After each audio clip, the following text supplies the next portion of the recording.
नमस्कार। Nation 24 UP Uttarakhand पर इस समय हम आपको दिखा रहे हैं किसानों की धान की रोपाई का समय है और इस समय पूरे जिले में सहारनपुर के अंदर यूरिया खाद की इतनी बड़ी किल्लत है कि किसान यूरिया के खाद के लिए दर दर भटक रहे हैं। या तो उन्हें प्राइवेट दुकानों से दूसरी कंपनियों का महंगा यूरिया खरीदने को मजबूर होना पड़ रहा है, या फिर वो एक एक समिति पर कई कई घंटे खड़े होकर के इस बात का इंतजार करते हैं कि कब उनको एक दो पैकेट यूरिया के मिलें, लेकिन वो भी मिल नहीं रहे हैं। बड़ी सिफारिशें और अपने तमाम नेताओं से, अधिकारियों से मान मुनव्वल करने के बाद भी बहुत से किसानों को यूरिया खाद मिल पा रही है, बहुत सौ को निराशी खाली हाथ यहाँ से लौटना पड़ रहा है। हम इस समय नकुड़ सहारनपुर रोड पर ये फंदपुरी सहकारी समिति के कार्यालय पर मौजूद हैं और यहाँ खाद का गोदाम मेरे पीछे आप देख सकते हैं। यहाँ भी वही स्थिति है जो हमने नकुड़ क्षेत्र की दूसरी सहकारी समितियों का आपको दिखाया था। हमने आपको बताया भी था कि यूपी सरकार ने इनको बदल करके जो साधन सहकारी समिति, पहले इसका नाम होता था, अब इसका नाम बहुउद्देशीय प्राथमिक ग्रामीण सहकारी समिति कर दिया है। लेकिन नाम बदलने से कुछ नहीं होता है जब तक किसानों के हालात बदलने का आपके अंदर कोई योजना नहीं है, कोई रोड मैप इस तरह का नहीं है।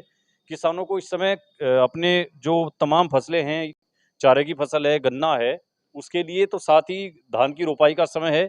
जुलाई, जून और ये जो समय चल रहा है, ये धान की रोपाई का समय है। तो इस समय यूरिया खाद की बड़ी ज़रूरत रहती है और हम आपको दिखा रहे हैं, ये गोदाम है, ताले लटके हुए हैं। गोदाम नंबर 1 और 2 ये गोदाम खाली हैं और इन पर इस समय ताले लगाए गए हैं। ना तो इनको यूरिया पीछे से मिल पा रहा है और ना यहाँ गोदाम में है। तो जो किसान यहाँ आते हैं वो खाली हाथ लौट रहे हैं। हम यहाँ जो इस समय इस सहकारी समिति के प्रबंध निदेशक साहब हैं, वो अपने कार्यालय में बैठे हुए हैं, उनसे बातचीत करेंगे। क्या हाँ सर, क्या नाम है सर आपका? संजय कुमार जी। सर, आप यहाँ के प्रबंध निदेशक हैं। जी जी। आपकी साधन सहकारी समिति जो है नाम बदल के हो गया है बहुउद्देशीय ग्रामीण सहकारी समिति। नाम बदला है आपने या कुछ थोड़ा बहुत काम बदलाव भी हुए? नहीं, बदलाव भी है। क्या बदलाव हुए आपके यहाँ? इसमें बिजनेस की थोड़ा बहुत उद्देश्य इसी लिए रखा गया इसका नाम। किसानों को अभी जो यूरिया खाद की जरूरत है वो तो यूरिया तो मिल नहीं पा रहा, और फिर आप लोग क्या किसानों के लिए कर क्या रहे हैं? यूरिया की थोड़ी क्राइसिस ही है, लेकिन वो जल्दी दूर हो जाएगी। 1-2 दिन में रैक लगने वाली है और उसके लिए हम नैनो यूरिया लिक्विड स्प्रे के लिए प्रेरित कर रहे हैं लोग किसानों को। दिखाना जी पैकेट एक बार। ये देखिए, ये एमडी साहब जो हैं फंदपुरी सहकारी समिति, जो बहुउद्देशीय ग्रामीण सहकारी समिति इसका नाम हो गया अब, उनके एमडी संजय जी हमारे साथ हैं। इन्होंने बताया कि ये क्या आप रिकमेंड कर रहे हैं किसानों को कि भाई आप नैनो लिक्विड है, नैनो यूरिया लिक्विड, इसके स्प्रे के लिए फसलों में प्रेरित कर रहे हैं किसानों को। ये वही डब्बा है जो दूसरी सहकारी समितियों पे हमने आपको दिखाया था, और भारत सरकार, प्रधानमंत्री मोदी जी इसको कह रहे हैं कि नैनो यूरिया का प्रयोग बढ़ाना चाहिए किसानों को। लेकिन क्या आपके यहाँ किसान इसको अपना रहे हैं? अपना रहे हैं। ईख में भी इसका स्प्रे कर रहे हैं और बागों में भी इसका स्प्रे कर रहे हैं। और जो धान 25 से 30 दिन के हो जाते हैं उनमें भी नैनो यूरिया लिक्विड का स्प्रे हो रहा है। अच्छा, हमने नकुड़ गंगोह क्षेत्र के किसानों से जो बातचीत की, उनका कहना है कि ये प्रभावशाली नहीं है, इसका ये खेत में फसल में काम नहीं करता उतना जितना दानेदार यूरिया करता है। नहीं नहीं, ये है कि जैसे हमने अभी धान की रोपाई की है तो उसमें तो थोड़ा ये सक्सीड नहीं है, लेकिन जब 20-25 दिन के हो जाते हैं तो ये इसका स्प्रे चल जाता है। अच्छा, जब रोपाई करेंगे धान की हम लोग तो वो जरूरत पड़ेगी हमें दानेदार यूरिया की, तो जब वो है नहीं मार्केट से, या तो महंगा खरीदेगा किसान और सहकारी समितियों पर है नहीं, तो ऐसे में किसान क्या करे? नहीं, इस महीने भी हमने जून में लगभग 4 ट्रक निकाल दिए हैं और अभी जल्द ही 1-2 दिन में रैक लगने वाली है। अच्छा, जब तक रैंक लगेगी कितना पैकेट आपको मिलेंगे? रैक के लगभग 2 ट्रक मिल जाएंगे हमें। 300 आपको 30 है जी? 330 बोरे एक ट्रक में आते हैं, तो लगभग 2 ट्रक मिल। और आपकी सहकारी समिति से कितने गांव जुड़े हुए हैं? लगभग 8 से 10 गांव जुड़े हुए हैं। किसान कितने आएंगे जी पैकेट लेने के लिए, लगभग कुछ अनुमान? बस ये तो अनुमानित ही किया जा सकता है, 50-100 तो आ ही जाएगा। 50-100 तो आप अनुमान बता रहे हैं, लेकिन जैसे आप बता रहे हैं 8 गांव हैं, तो एक गांव से अगर 10 लोग भी हम मान लें एक आंकड़े के तौर पर, तो 800 किसान यहाँ पहुंचेंगे लगभग। और वो उनको आप कैसे संतुष्ट करेंगे कि 330 पैकेट आप कह रहे बोरे आपके पास आएंगे और किसान आगे 500, तो बाकी को वापस लौटना पड़ेगा, तो फिर वो लोग क्या करेंगे? नहीं, उसी हिसाब से 2-2 बोरे दे दिए जाएँगे प्रत्येक किसान को, और कुछ को दिया भी जा चुका है, वो तो नहीं आएँगे। तो इस समस्या का समाधान कैसे होगा एमडी साहब? जल्द ही रैक लगने वाली है जी, इससे निपटारा हो जाएगा लोगों नैनो का। के बारे में कैसे आप नैनो यूरिया जैसे बता रहे हैं, इसके बारे में किसानों को बता रहे हैं जो आने वाले किसान हैं यहाँ? ये किसानों को इसके बारे में बताया गया है कि ये नैनो यूरिया लिक्विड जो है, इसका स्प्रे 1 एकड़ में 1 बोतल का बहुत अच्छा रिज़ल्ट है ये। लेकिन किसान तो ये कह रहे बार-बार कि जी कुछ नहीं है, तो इसमें तो पानी भरा हुआ खाली, ये तो कुछ काम करता ही नहीं। नहीं, नहीं, इसका स्प्रे 8 से 10 टंकियों में किया जाता है, जो बहुत ही अच्छा रिज़ल्ट है इसका।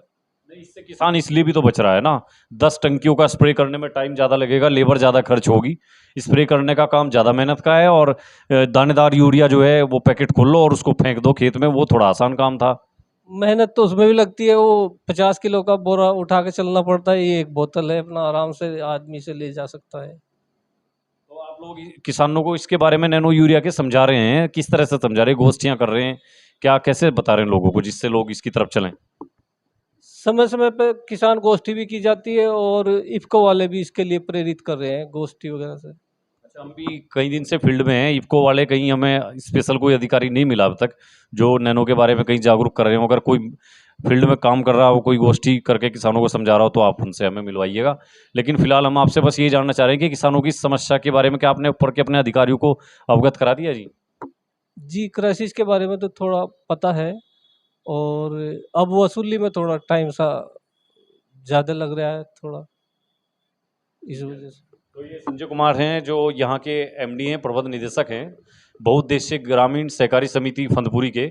और इनका कहना है कि हम लोगों को वैसे तो इनका प्रयास है कि जल्दी 1-2 दिन में यहाँ यूरिया खाद जो है वो पहुँच जाएगा, लेकिन पहुँचेंगे लगभग 325 पैकेट, और डिमांड रहेगी बहुत ज़्यादा, तो ऐसे में बड़ी जद्दोजहद होने वाली है। लेकिन ये नैनो यूरिया के लिए जैसे दूसरी सहकारी समितियों पर वही सेम स्थिति यहाँ है कि ये नैनो यूरिया के लिए किसानों को प्रेरित कर रहे हैं, लेकिन किसान अभी इसको उस तरह से अपना नहीं रहे हैं। जैसे प्रधानमंत्री ने इसके लिए किसानों का आह्वान किया था, तो किसान अभी नैनो यूरिया को हाथों हाथ नहीं ले रहे हैं। इसके लिए बड़े लेवल पर काम करने की ज़रूरत है, और किसानों को इस बात के लिए तैयार करना होगा, मानसिक रूप से तैयार करना होगा कि नैनो यूरिया एक प्रभावशाली और एक साइंटिफिक बोतल है, जिसका इस्तेमाल करने से वही 40% नाइट्रोजन जो एमडी साहब बता रहे थे, जितना एक बोरे में दानेदार यूरिया में है उतना ही इसमें है। तो इसको अगर किसान यूज करेंगे तो उनकी खेत की जो उर्वरक क्षमता है वो भी ज़्यादा बनी रहेगी और फसलें भी सुरक्षित रहेंगी। लेकिन वो ही है कि किसानों को मानसिक रूप से तैयार करने की ज़रूरत है। फिलहाल सहारनपुर ज़िले की तमाम सहकारी समितियों में कहीं पर भी यूरिया का एक भी पैकेट उपलब्ध नहीं है, तमाम गोदाम खाली हैं, और धान की रोपाई का काम चल रहा है। लेकिन किसान अब या तो प्राइवेट दुकानों से महंगा यूरिया खरीदने पर मजबूर है, या उसे इधर उधर से मान मुनव्वल करके एक आध पैकेट मिल जा रहा है। ये बहुत बड़ी समस्या इस समय, और प्रधानमंत्री लगातार कह रहे हैं कि किसानों की आय दोगुना करने के लिए सरकार कटिबद्ध है, लगातार काम कर रही है। किसान सम्मान निधि है, तमाम घोषणाएं हैं, लेकिन बावजूद उसके कुछ भी प्रभावशाली कदम उठते हुए किसानों के लिए नहीं दिख रहे हैं। जैसे कि एक ये मुद्दा है, और विपक्ष इसको हाथों हाथ ले रहा है, और विपक्ष और किसान संगठन अगले 1-2 दिनों में ही इस तरह के प्रदर्शन और आंदोलन की रूपरेखा तैयार कर रहे हैं। हो सकता है अगले कुछ दिनों में यूरिया खाद को लेकर जहां किसान सड़कों पर उतरेंगे, किसान संगठन सरकार को घेरते हुए नजर आएंगे, वहीं सरकार अपने बचाव में दलीलें देती सुनाई देगी। नेशन 24 पर हमारी यूरिया खाद को किल्लत को लेकर जो कवरेज है वो लगातार जारी है।